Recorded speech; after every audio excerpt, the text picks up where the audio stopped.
नमस्कार, Balkrishna competitive exam में आप सभी का स्वागत है। मैं हूँ बुजलीश्वर राम। राष्ट्रीय एवं अंतर्राष्ट्रीय करंट अफेयर्स 2022 का एमसीक्यूज़ क्वेश्चंस हम इस वीडियो में देखेंगे। यदि आप कोई भी कॉम्पिटिटिव एग्ज़ाम की प्रिपरेशन कर रहे हैं तो आपके लिए हमारी यह वीडियो उपयोगी हो सकती है। इसलिए इस वीडियो को अंत तक आप ज़रूर देखें और यदि आपके लिए उपयोगी हो तो हमारे चैनल बालकृष्ण कॉम्पिटिटिव एग्ज़ाम को सब्सक्राइब करके बेल आइकन अवश्य प्रेस कीजिएगा। चलिए, पहला प्रश्न देखने से पहले पिछले सेशंस के अभ्यास प्रश्न देखते हैं।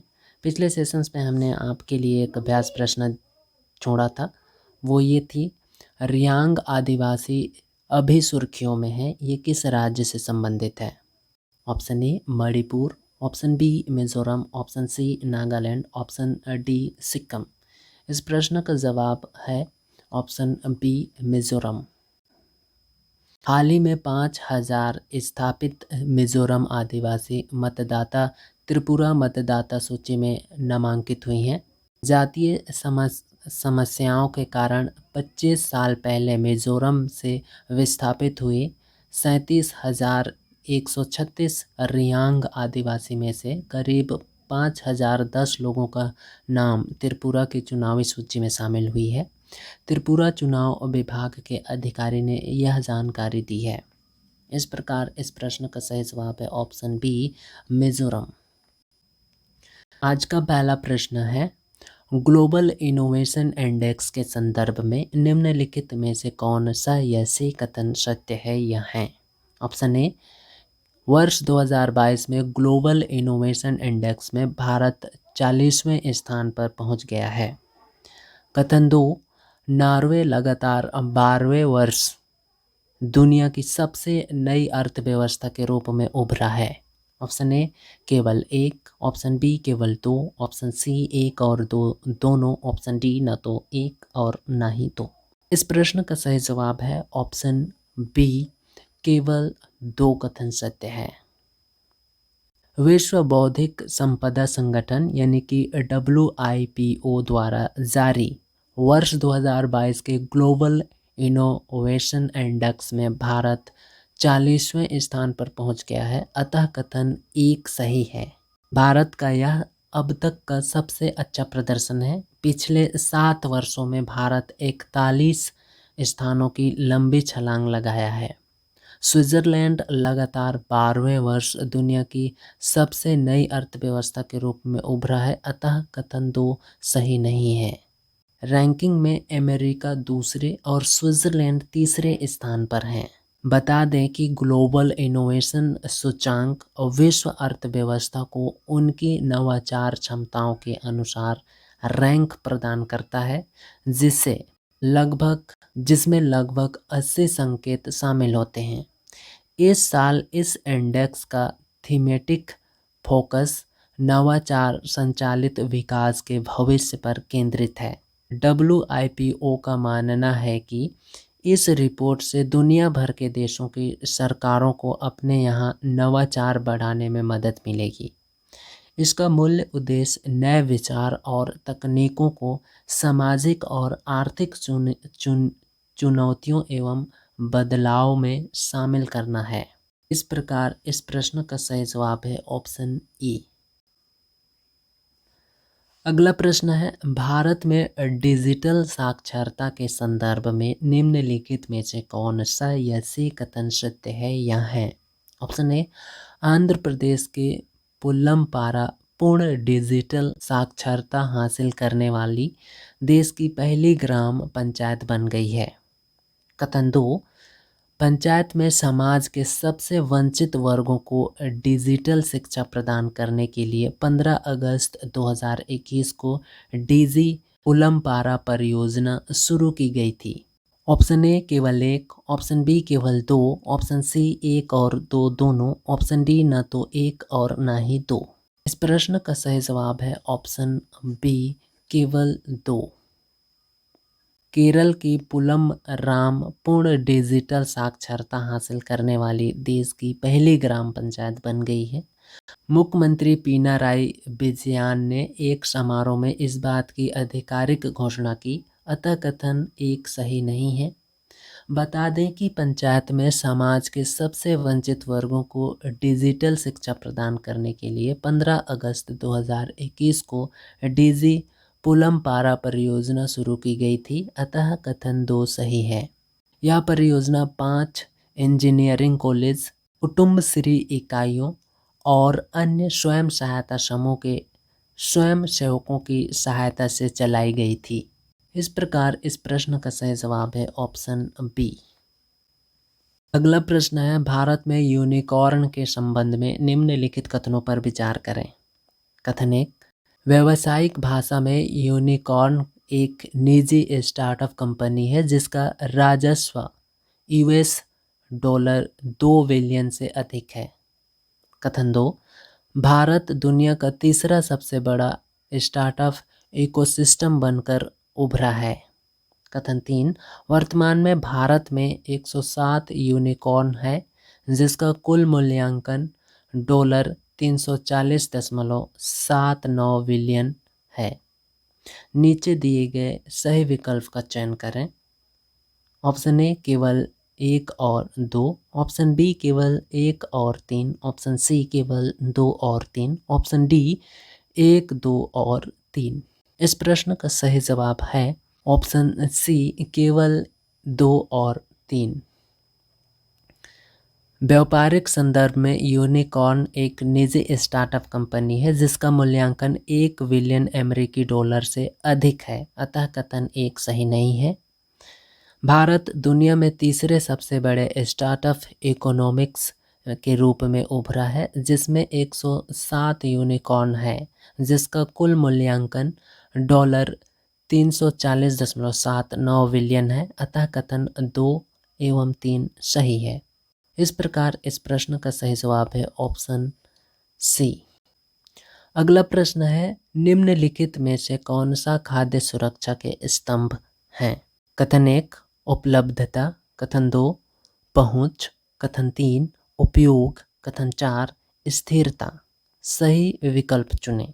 ऑप्शन ए केवल 1, 2 और 3, ऑप्शन बी केवल 1, 3 और 4, ऑप्शन सी केवल 2, 3 और 4, ऑप्शन डी उपयुक्त सभी। इस प्रश्न का सही जवाब है ऑप्शन डी उपयुक्त सभी। खाद्य सुरक्षा 4 स्तंभों पर टिकी है, उपलब्धता, पहुंच, उपयोग, स्थिरता।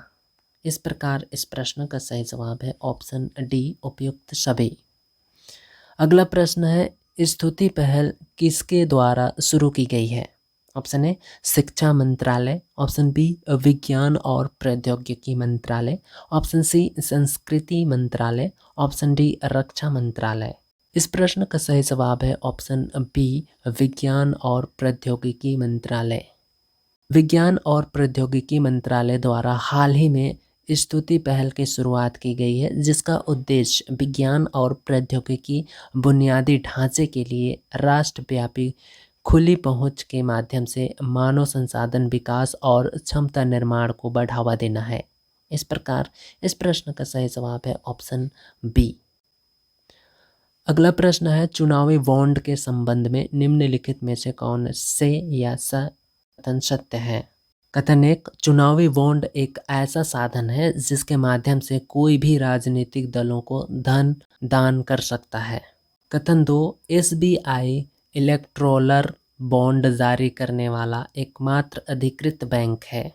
कथन 3 सभी पंजीकृत राजनीतिक दल चुनावी बॉन्ड के माध्यम से धन प्राप्त करने के पात्र हैं। नीचे दिए गए कोड का प्रयोग कर सही उत्तर चुनिए। ऑप्शन ए केवल 1 और 2, ऑप्शन बी केवल 2 और 3, ऑप्शन सी केवल 1 और 3, ऑप्शन डी 1, 2 और 3। इस प्रश्न का सही जवाब है ऑप्शन ए केवल 1 और 2 कथन सत्य है। चुनावी बॉन्ड एक ऐसा साधन है जिसके माध्यम से कोई भी राजनीतिक दलों को धन दान कर सकता है, अतः कथन 1 सही है। एसबीआई इलेक्टोरल बॉन्ड जारी करने वाला एकमात्र अधिकृत बैंक है, अतः कथन 2 भी सही है। चुनावी बॉन्ड जारी होने की तारीख से 15 दिनों के लिए वैध होगा। बयान में कहा गया है कि अगर वैधता अवधि समाप्त होने के बाद बॉन्ड जमा किया जाता है तो किसी भी राजनीतिक दल को कोई भुगतान नहीं किया जाएगा। इस प्रकार इस प्रश्न का सही जवाब है ऑप्शन ए। अगला प्रश्न है, भारत में महिला का चुनावी प्रतिनिधित्व के संदर्भ में निम्नलिखित में से कौन सा कथन सत्य नहीं है? कथन 1, लोकसभा में अब तक महिला प्रतिनिधित्व की सबसे कम संख्या 2019 के चुनाव में थी। कथन 2, पिछले 3 दशकों में भारत में महिला मंत्रियों की संख्या में वृद्धि हुई है। कथन 3, राज्य विधानसभाओं में महिला प्रतिनिधित्व का औसत लगभग 30% है। नीचे दिए गए कूट का प्रयोग कर सही उत्तर का चयन कीजिए। ऑप्शन ए केवल 1 और 2, ऑप्शन बी केवल 2 और 3, ऑप्शन सी केवल 1 और 3, ऑप्शन डी 1, 2 और 3। इस प्रश्न का सही जवाब है ऑप्शन सी केवल 1 और 3 कथन सही नहीं है। लोकसभा में अब तक सबसे अधिक महिला प्रतिनिधि 2019 में चुनाव में चुनी गई। राज्य विधानसभाओं में महिला प्रतिनिधित्व का हाल तो और भी बुरा है, जहां महिला प्रतिनिधित्व का औसत 10% से कम है। भारत में महिला मंत्रियों की संख्या में भी समय के साथ वृद्धि हुई है, लेकिन यह अनुमान भी उसके पुरुष समकक्षों के तुलना में काफ़ी कम है।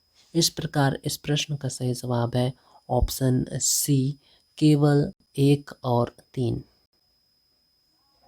अगला प्रश्न है, वर्ल्ड ग्रीन इकोनॉमिक समिट हाल ही में कहाँ आयोजित किया गया है?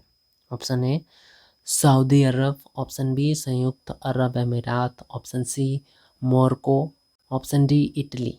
इस प्रश्न का सही जवाब है ऑप्शन बी संयुक्त अरब अमीरात। अगला प्रश्न है, हाल ही में केंद्र सरकार के मंत्रालय द्वारा आयोजित कृतज्ञ है। ऑप्शन ए महिला और बच्चों के लिए welfare scheme, option B transgender के लिए बीमा सुविधा, ऑप्शन सी फसल सुधार पर राष्ट्रीय स्तर के हैकथॉन 3.0 कृतज्ञ, option D central arm police forces का आधुनिकीकरण। इस प्रश्न का सही जवाब है ऑप्शन सी फसल सुधार पर राष्ट्रीय स्तर के हैकथॉन 3.0 कृतज्ञ। भारतीय कृषि अनुसंधान परिषद कंपनी राष्ट्रीय कृषि उच्च शिक्षा परियोजना के तहत फसल विज्ञान प्रभाग के सहयोग से फसल सुधार के लिए त्वरित प्रजनन को बढ़ावा देने के लिए हैकथॉन 3.0 कृतज्ञ का आयोजन कर रही है। राष्ट्रीय शिक्षा नीति 2020 के माध्यम से भारतीय प्रधानमंत्री के दृष्टिकोण को आगे बढ़ाते हुए यह कार्यक्रम छात्रों, संकायों, उद्यमियों, नवप्रवर्तनकर्ताओं व अन्य लोगों को फसल सुधार के लिए नवाचार को बढ़ावा हेतु नवीन दृष्टिकोण और प्रौद्योगिकी समाधान प्रदर्शित करने का अवसर प्रदान करेगा। इस प्रकार इस प्रश्न का सही जवाब है ऑप्शन सी फसल सुधार पर राष्ट्रीय स्तर के हैकथॉन 3.0 कृतज्ञ। अगला प्रश्न है और इस सेशन की लास्ट प्रश्न, भारत में शिक्षा क्षेत्र के संबंध में निम्नलिखित कथनों पर विचार करें। ऑप्शन ए आर्थिक सर्वेक्षण के अनुसार भारत अपने कुल सकल घरेलू उत्पाद का लगभग 33% शिक्षा पर खर्च करता है। कथन 2, भारत में अनुसंधान और विकास व्यय सकल घरेलू उत्पाद का 0.62% है। कथन 3, ब्रिटेन के 16:1 के मुकाबले भारत में शिक्षा छात्र अनुपात 24:1 पर कम है। नीचे दिए गए सही विकल्प का चयन करें। ऑप्शन ए केवल 1 और 2, ऑप्शन बी केवल 1 और 3, ऑप्शन सी केवल 2 और 3, ऑप्शन डी 1, 2 और 3। इस प्रश्न का सही जवाब है ऑप्शन डी 1, 2 और 3।